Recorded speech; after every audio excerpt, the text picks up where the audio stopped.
শহীদ ওসমান বিন হাদি হত্যার বিচারের দাবিতে শাহবাগ মোড় অবরোধ করে অবস্থান কর্মসূচি চালিয়ে যাচ্ছে ইনকিলাব মঞ্চ।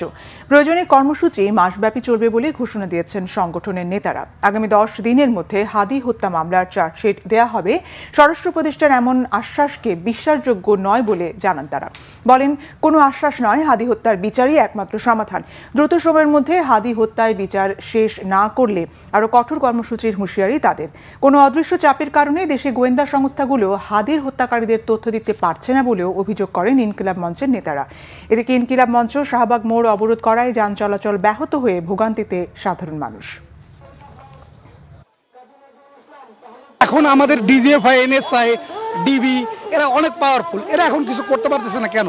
তারা কোনো চাপের কারণে ধরতেছে না, বা তাদের উপরে বড় কোনো চাপ আছে এই কারণে তারা ধরতে পারতেছে না। যতদিন পর্যন্ত না হাদি ভাইয়ের বিচার না হবে, হাদি ভাইয়ের হত্যার বিচার না হবে, ততদিন পর্যন্ত আমরা রাজপথে থাকবো।